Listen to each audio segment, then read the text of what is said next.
Did you get it? Is it on? Good morning, people. Listen. Important. People have routines. They have a way of starting things. They have a way of stopping things, right? They go about their business. Right. Okay?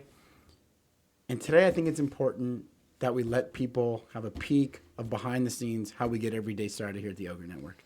Okay. And you know how it is. Yeah. There's one question that we got to ask before we get the day going. Yep. What do you plan to do today? Take over the world. There you go. There it is, right? And that's how we get every day started here. Welcome to another episode of Taking Over the World with Ed and Aaron. You're Aaron. And Brain. I'm Ed. I'm Pinky. You're the Brain? Brain. Let's go. And what are we going to do today? Take over the world. Take over the world. That's it. Right. Same thing we do every day. Dang, man. Those guys worked hard. Could you imagine waking up every day and having to try to take over the world? I do it now. That's true. It's not for the weak. No, it's not for the weak. This is not for the weak. Like, not at all. Speaking of waking up, this one I like this one, okay? People waking up, making changes in life, trusting their gut, going with their feelings, right? Like, right? Are you in your feelings today? No, but you know how I feel about my Sun Devils, right? Yeah. We're not talking about the football season. Okay, listen, right. So, Right. Pac-12 died, so did ASU football last season, right? They went down in a sinking ship together. Oh, on that topic real quick before you move on. Yes, sir. I just read that Ryan Clark's son went into the portal. Oh, at ASU? Yeah. Yeah, we got like 5 kids in the portal already. Like that ship is sinking and everything. Yeah, but like I mean, the only one left is Dillingham and the captain. I mean, like that is it. But you know, it's gonna be a rebuild, and you know, when you win 3 football games, I mean, you got to expect that's gonna happen. I mean, we're shifting conferences. You know, we won 3 games. It's a hot mess right now, but you know, sometimes you gotta go backwards before you can get forward. You gotta undo all that stuff. Right. But this is what I saw last night, and it reminded me of ASU. It reminded me of the late, great number 42, Patrick Tillman, right? Cardinal guy, Arizona guy. Obviously, he went into battle and obviously ended up passing away. But did you see the Utah State quarterback? Right? Yes, there's going to be a Navy SEAL. He's foregoing or done with. I don't know if he skipped his last season. I didn't get the whole thing. But yeah, he's skipping his last season. And turning down NIL money. And turning down NIL money to go become a Navy SEAL. How about waking up and just being like, dude, I'm in college. I'm playing football. I'm the starting core. I'm QB1.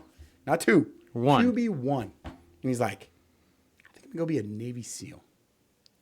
I mean, that's a baller move, dude. And you got to respect that, dude. And I think that's my reason I got thinking about it is like you think about today's generation in society. And I mean, for somebody like that, there's so many people in this world that just want to take the path of least resistance, right? And they're like, okay, what's the easiest thing to do? Continue to be QB1 at Utah State and have a day, right? This guy's like, kind of over it now. And make $1.5 million to $2 million in NIL money next year. Just like Pat Tillman, right? He was playing for the Cardinals at the time. Turns down contracts there. No, I'm going to go be a Ranger. I mean, you talk about the people that, you know, like. That's dedication. That are fighting for us, that have fought for us, the families that are associated with those individuals. Like, I mean, dude, that was wild. Good for him, though, man. They put it on that guy. No, that guy's a stud. That guy is a stud. All right. Like, that is a true definition of a stud. Not somebody who says, hey, when I get drafted first overall, I want part ownership in the team. This guy, right? That's right. Like, what? It's like, to me, I'd be like, you know what? When you decide to come back, I'm going to draft you. I want you to be able to walk out on my team. I don't care what you do. Dude. You're going to be my leader. Right? Like, that guy's I'm going to build around you. Dude, Levi's his name, right? Yep. Okay, right. I think it's Levi Williams. So at some point, he's going to, I mean, this guy's graduating, SEAL training. Like, there's no doubt about it, right? Like, this is a force. He's all in. This guy's got it. He's good. He's going to be speaking in an NFL locker room at some point in the next 4 or 5 years on what it takes to be a leader, how to command troops, you know, how to put it all on the line for your teammate, you know, like that's where that, you know, I mean, like obviously he's going to do amazing things for the country, but like that's how he's going to make an impact now in the NFL world too. I think so. Unbelievable. Okay. My second GOAT. That was my GOAT award. Welcome to the first annual GOAT Awards. GOAT Awards. The first number one goes to Man. Levi from Utah State. Number two, Tiger Woods puts himself back on the map, okay? And I'm not talking with the 7-foot putt. Listen, he may have had a rough day yesterday, right? He said he mentally needed to get stronger. But I saw an interview with him talking about his son, Charlie. Okay. Right? And this is, I think, as you're a child, you don't really understand it. As you become an adult, it's not really understand it. Until you maybe become a parent, it doesn't really hit home, right? But they interviewed Charlie, and they're like, hey, does your dad, does he like try to get in your head while you're on the golf course? He's like, yeah. He's like, always trying to get in my head. And Tiger starts laughing behind him, and they're like, well, when do you think you'll stop? He laughs, he goes, not until I can't get in his head. And they're like, what? He goes, yeah. He goes, I'll chirp at him. I'm going to get in his head until the day that he can block me out. Because if I can get in his head, that means somebody else can get in his head. Right. So, I mean, dude, I was like, okay. And you start thinking about the work that people put in, right? It's like, if you want to go through the motions and you want to be like, hey, I'm going to be a professional golfer. And you're like, I'm going to go hit a bucket of balls every other Wednesday and roll a couple of putts on Sunday. Like, that's just not going to get it done. And whether it's real estate, right? You can't check in a couple times a week, make 5 phone calls and be like, well, nothing this week. I'm going to, I'll throw a post out there on social media and remind everybody that I'm a used car salesman of real estate and hire me because I'm the best, right? And just move on. It's like, I don't think people understand what some people are willing to do to get the job done. You're right. And that's the dedication. Like, what are you willing to do? Well, how much knowledge do you have? Well, it's kind of like that saying I've seen floating out there again. Is like, I know I'll butcher it, right? Sorry. No, the way you do anything is the way you do everything. That's you hit it on the nail, right? It's like, and it's like, I was even talking to my 12U baseball, my boys team last night, and they always work hard, and for the most part they work hard, right? But it's like we try to preach to them. And I was telling them last night, it's like, dude, you can't take a pitch off. Like, you can't. When you take that pitch off, that's when the ball finds you.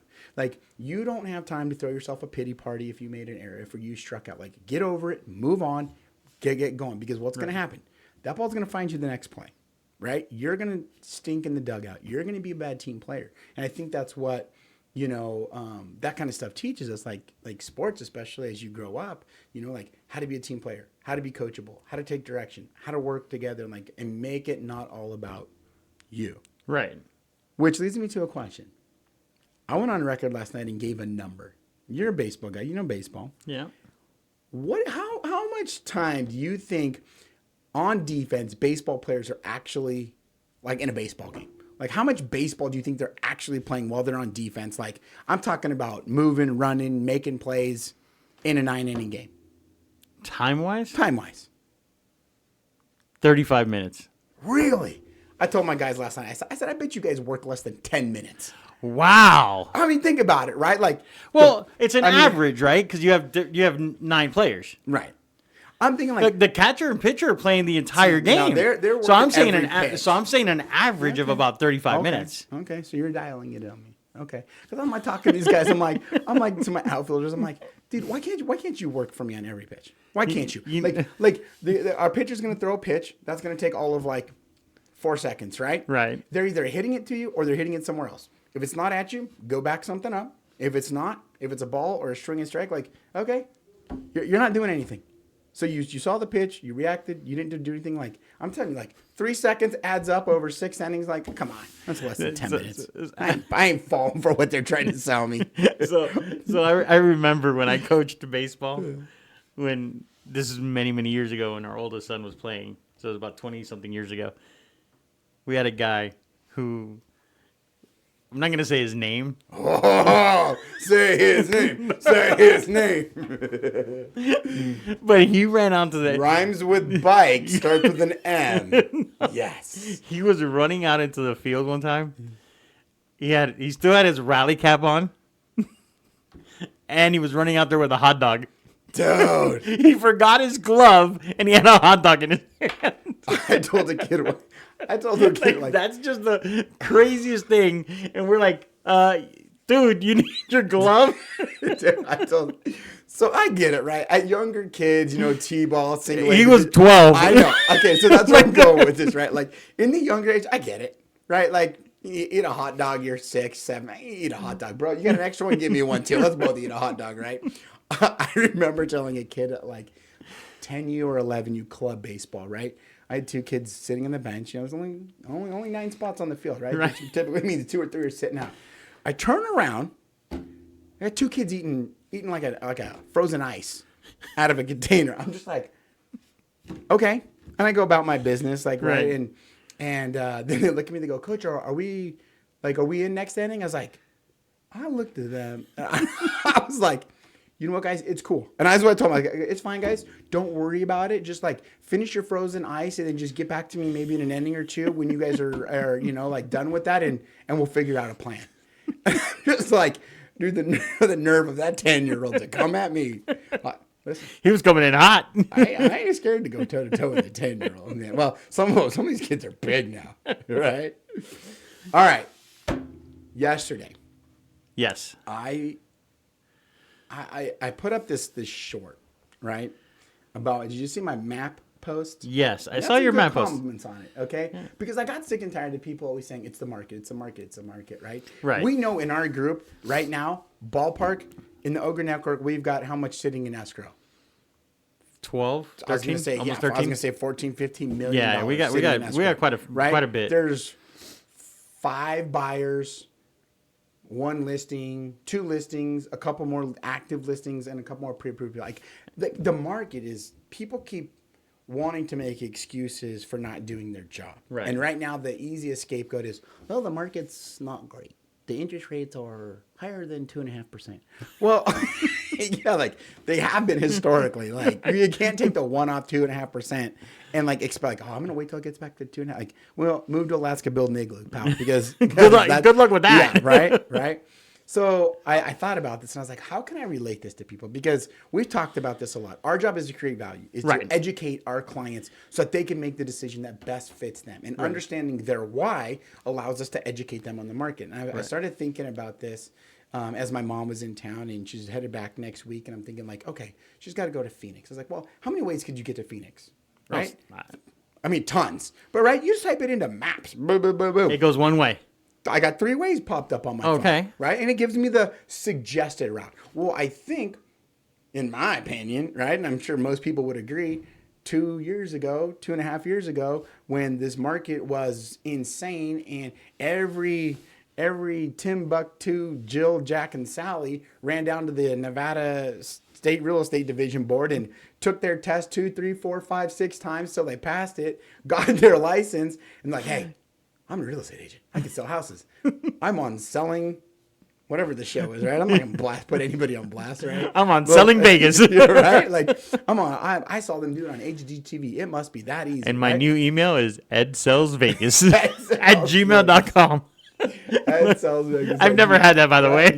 Lies. But I think, so now we get to the point is that now we're starting to see a thinning of the herd. And why? Yep. It's the market. It's the interest. No, it's not. It's because you got into the industry under false intentions. I guess would maybe be my direction is that they saw low barriers to entry because anybody could go take the test once you got your 90 hours in. Right. They saw, well, I got a friend. They got a friend. They want to sell their houses. Like, how hard can it be? I've seen it done on TV. And now when they actually have to put in the work, it's not their fault that it's the real estate industry as a whole that's having problems, right? It's just that they don't want to put in that work. And so it gets to the point what we've been building, education, training platforms. The proof is in the numbers, right? Like, we don't need the shiny award that says I was voted number 1 in my cubicle that shows up on Tuesdays and works between 9 and 11, right? Like, right? It's like, just grind. Like, let's figure out what we got in escrow. Let's see how it affects our clients and how, ultimately, like, the job we do will be represented by the referrals we get and things like that. But it just kind of leads down that path is that you can hire your friend. Right. You can hire your family member. And they might be good agents. I don't know. I don't know them. Right. But at the end of the day it's like, okay, if I'm going to go into a transaction where I'm talking about $200,000, $400,000, $1 million, $9.5 million escrow, do I want to hire my buddy because they're my friend? Or do I want to hire somebody that's going to go to work? Like, this is their wheelhouse, right? Like, you know who what you I'm hire who you hire matters, and I can tell you that. Okay. So, we do have a $9.5 million deal Right. in escrow, and yesterday I get an email at 4:45 in the evening. Yesterday's the end of feasibility study. It's a commercial deal, so it's end of due diligence basically. That was feasibility, folks. Feasibility. I can't say that 2 or 3 times. Feasibility. And he has $100,000 in escrow. Okay. So as of yesterday, that $100,000 becomes non-refundable. And can I add one detail to this? Sure. You have also been a little under the weather. Not 100%. Oh, like for a week. Just fighting life. Yeah. Like, it was. I mean, listen. It wasn't a break situation where you almost died or crashed into a wall. But for you, okay, close enough. But nonetheless, definitely not feeling. No, I was definitely sick. So he sends me an email and he calls me and goes, "Hey, did you look at your email?" I was like, "Yeah, I'm reading through it now." No. And I was reading through it when he called. And he's like, "I don't know what I'm going to do. I think we're going to have to cancel." And I'm like, "Okay, why are we going to cancel?" He's like, "Well, these people just changed the terms. Now our down payment is not 1 point something million. Now it's 2 point something million. Plus they want another $800,000 that they want to hold as a cushion to make sure something happens. Right. Reserves that they want to hold." And I'm like, "Okay." I'm like, "Well, I told you I had options for you." He's like, "Yeah." I'm like, "But unfortunately, we're talking about this, and it's 5:30 in the afternoon now because we've been on the phone for a while." And the clock's ticking, right? And what are we down to now? Yeah, we're down 6.5 hours? Maybe. I mean, if you file it by midnight? Yeah, right? We got a couple hours we got to do this, right? And I'm like, "What are we going to do?" And he's like, "Well, I don't know if I'm willing to lose $100,000. Right. And I'm like, "Okay. Do you trust me?" Ooh. It's like, Taking over the world. Do you trust me? Okay. He's like, "Yeah." I'm like, "Okay. I know we can get this done through different channels." Right. And you already got an approval. So it's not that you didn't get approval. You got an approval. You just don't like the terms. But what if I can beat those terms with other avenues? And I started mentioning the other avenues. Maybe do DSCR loans, maybe do something else, maybe do some hard money temporary for you to increase the rates and add value to the property. Like, there's a lot of different ways to go.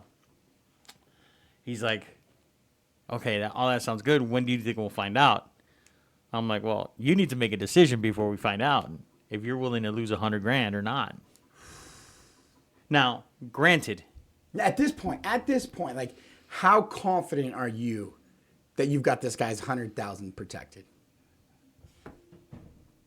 I'm pretty confident. Okay. I'm probably 85% that we're going to get this done one way or another. Yeah. 85%. There's a 15% chance because there's always a chance. Right. But there's about an 85 to 90% chance that I know we can find another way to do this. Right.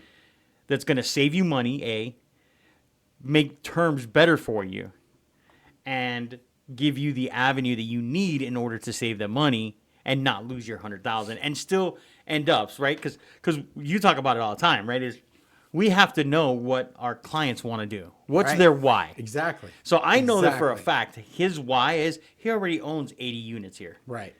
He's buying these 80 because with the total combined 160 units that he now owns in Vegas, he can leave California, move to Vegas. He has a house here, sell his businesses in California, and just live in Vegas now where his mom lives, where his sister's moving back to, and he could be here and help them, right, and be in the area. So I'm like, okay, perfect. So that's his goal. So this is an opportunity where we can help you get there. I go to sleep last night. I'm like, all right. I wake up this morning at 3:30 in the morning. I'm like, okay. I was going to say, like, the morning is not what we're thinking here. No, this is not a 7, 8 o'clock. Get up, stretch, have a cup of coffee. I was going to shoot for 2:30, but okay. This is 3:30. I slept in. I slept in. 3:30. Got up, and I'm like, okay.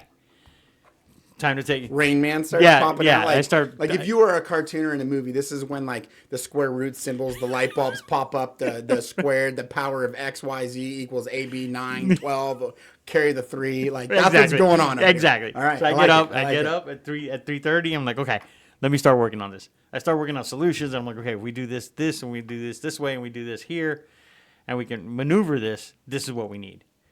So I send it to one avenue. I send, okay, here's all the contract. Here's everything. Here are the comps for the units, what their value is, actual value versus what we're picking them up for, which is at a reduced price because I'm good at negotiating. So once we have all that set up, I'm like, okay, This guy's going to look at tell it. me you just don't take the price that they give you? No, I negotiate. That's what I do. So there's multiple ways to get. Okay. There are multiple ways to get to the result. Okay, so I get him everything right, and I'm like, okay. I call this other guy, and I'm like, okay, I need you to do this. By 10 o'clock this morning, we had a third of it already ready to go financed. Okay. We're saving him approximately, I would say, 50% to 60% on the cost of doing business. Really? And we're saving him about 40% on his payment versus what he was doing on his own. Now, the crazy thing is I told him to do it this way at the very beginning. Ooh. When we sat down and talked about this deal, I said, hey, let's do it this way. He's like, no, I have my guy that's going to do it this way. Everybody has their guy. And I was like, all right, you do it your way. The thing is, he knew once he hit the barrier of entrance, he hit the wall, and he's like, I don't know what I'm going to do. Then he's like, okay, what do you think? And I'm like, okay, let me work on it. I should have done it my way. Yeah. Well, he can't say that. But I was like, all right, but let's figure it out. And now I'm like, I just got off the phone with him right before walking in here with you. And I'm like, hey, by Monday, I'll have it all financed for you. Like, we'll be able to close in 2 to 3 weeks. And therein lies the point where you started, like, who you hires matter. And it's not real estate, just real estate. Like, it's everything. It's everything. Like like your brakes. I was just gonna go there. Like, I love it. Right? Your brakes, right? You didn't take your brakes to an oil change company and say, hey, can you fix my brakes? No, you took it to a brake guy that you trust, that you know that when you hit the brakes, it's going to stop. Right. Shout out, Mr. Brake. Mr. Brake and Mark over there, right? I got to go over there and put him on blast, put him on the video, and he's already busy as can be. But what I respect out of it, which is kind of what you're saying too, is that regardless of how he felt, he knew the end goal. Right. He knew what needed to happen. He was going to do it the best way he could. And there were different avenues like he wanted to work through to make sure that it was done right. You have so many people cutting corners these days that are going for the easy fix to grab a quick buck. And you know what? Like, oh, if that deal's not going to work, okay, hey, man, sorry, that's your $100,000. That's not mine. Like, hey, you want to cancel it? Fine, good, cool, man. I'll go in the next. Like, they're so transaction oriented. They don't understand the big why. They don't build the relationships. They don't know what you know. They don't know what you're doing. Like, so people aren't putting in that extra mile to make sure that deals get done, relationships get built. Like, I mean, maybe this guy goes and finds another deal, but there was no reason to. Right. But some agents would have folded and freaked out at that moment and just gone into full panic mode. Like, okay, should we get the cancellation ready? Should we do this? Like, I don't want to lose your $100,000, but you stayed calm, you stayed collected, you got your stuff done, and everybody's having a good time today. And that's kind of like over when I got the brakes done.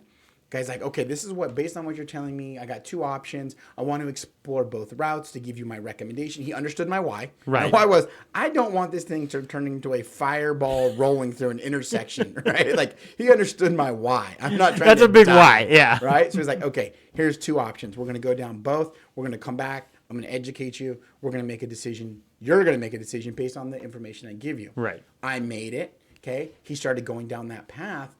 And this is where I can really respect what he did. He calls me and he goes, man. I go, what's up, Mark? He goes, it wasn't what I thought. He goes, and I'm calling you. He goes, I'm super sorry, but I'm 100% certain what it is now. And I know I quoted you one price. It's going to be a little bit more, but I know this is the problem. And if we don't fix it this way, I can't tell you that I've done it 100% the right way. I could do it the other way, but I couldn't tell you it was 100% fixed where I'm comfortable with it.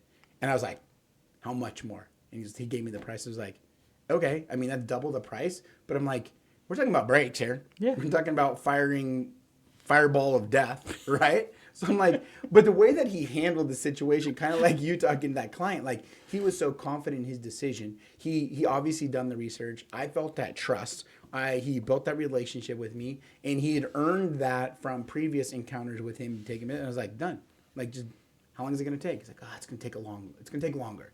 I'm like, okay, what are we talking? Like a day, 2 days, like 3 hours. I'm like, okay, I was going to give it to you for 2 hours. Like, yeah, I'll come by like at 4 o'clock. Right. But it's like, to your point, like people have, there's a lot of people that just go the easiest way. The path of least resistance. A to B is one route. And if there's traffic there, they don't deviate. If there's the road closed, they don't deviate. Right. And it's like, you have to be able to, and understanding that people's why, understanding what our role is in their lives, you have to be able to adapt and deviate. And that's what I think sets us apart from other people. And, and like I tell my kids, like, that's what will set you apart from, in school, in sports, like those that are willing to go that extra mile and willing to sacrifice. Yeah. And figure out, right? Because it's easy, right? And like you were saying, because you were saying about your oldest, right? When he was in an awkward phase and his hitting, right. And all these people were cheating on their hits and the way their stance and everything, and you were like, just trust the process. Yeah. Trust the process. And now they're ugly, right? They're ugly And now he's banging it out of the park and he's having a great time and it's fun now. But it went through a time when it wasn't fun because his friends were doing all the things that they thought were the right things, and what he thought was when you were telling him, "Hey, this is the right thing," and now it's paid off. So that's what we have to do. We have to continue the path, right? And you have to figure out, okay, do I go along with everybody else and follow the one route that everybody's going? What, it be a sheep? Or do I make my own route? Right. And do I use another avenue that's going to get me there? It may take longer. It might have obstacles. But when I get there, I'm going to be that much better when I get there 100%. Because of it. And again, I think that's where we are even in our industry, in the real estate industry. The people that have been in it for years, like yourself, like the good, the bad, the ugly, and how to get around it. People like me who got into it on this side of it when we only knew one side. Okay. Right. But now we're getting to the point to where it's like, okay, now you're at the Y in the road. Do you go down the road of, hey, we can make this work. We had a good run with Easy Street. Right. Now we got to work. And that's fine because I love what I do. Or it's like, oh my God, this is so hard. I'm freaking out. I'm going to lose the earnest money. I don't know what to do. Houses aren't closing in 2 days. My buyers are not having as much credit as they like. It's like, man, like those people are going to be, you can't think that way, man. I was talking to our lender and he's like, man, every deal now is a problem. Every deal I'm working with and I'm like, you're looking at it the wrong way. Because I think mindset's 100% of everything in your life. Sure. Right? So I said, you're looking at it wrong. He's like, what do you mean? I'm like, because if we were busy back like a year and a half ago where you couldn't even breathe because transactions were coming at you hot and heavy, you didn't have time to take care of these people. Right. Now you're taking them because you don't have the business. So now you're actually helping people that need your help, not people that just need a transaction. So yeah, they're a little more difficult. They're a little more time consuming, but you're helping people. And now is when you sharpen. Now is when metal sharpens metal. Now is when you're learning. Now is when you're doing that. Now is when you go back to your childhood and you remember the game that taught us how to be wealthy. You know Monopoly. Monopoly. There you go. That's the game. Life comes down to Monopoly. You get your $200 from Pass-A-Go. Like, nobody ever wins the game by not buying the properties. Nobody wins the game by not being creative, right? Like, let it ride. Like, when we get into Monopoly, I'm buying everything. I'm using all the money I got, and I'll use that trade bait later. Like, I'll get real creative later. But it's like, in the now, I'm gonna build my portfolio, and I'll get creative with my pieces and my properties at a later time. Where now it's like now you get into the point where it's like, no, I can't spend it. I just want to. They're operating at a scarcity. Yep. I just need to hopefully get through, go around the board one time, collect my $200 and pass go, and hope I don't get put in jail or chance land on boardwalk with or chance or community chester. And listen, I'm gonna win a second place in the beauty contest. I think you win the beauty guy. I get a luxury tax of $75. I think ultimately it comes down to I think we could probably learn a lot from the game of life and the game of Monopoly, right? Like you go through life, you pick your career route, your education route, you get married, you get your kids, everything is happy-go-lucky. Then you lose your job on one of them. Then you hit this and you get divorced. Wow, I wasn't going that far. But, I don't think that's on the game of life. Been there, done that. then you land on the space, your brakes went out. It's like, but car problems. Yeah. I'm telling you, man. I think we can learn a lot if we go back and analyze the instructions. Maybe that's what we need to do. We need to post the instructions for the game of Monopoly and the game of life and figure out It might be somebody's cheat code. There you go. It could help out a lot of people. It might. Reread those. Yep. Reread those. All right, buddy. You have a great weekend. That's all we got today, huh? That's all we got today. Today's been It's been a stressful week. Well, you know what? It's just the beginning. It's gonna be a great upcoming days. December's gonna be awesome. Christmas is coming. Now we can actually celebrate Christmas. I know. It's wild. Now you're happy. Kermit came out today, said, man, he couldn't believe it was already December 1st. Feels like just yesterday it was November. Oh. Kermit's not wrong. No, Kermit's not wrong. All right, buddy.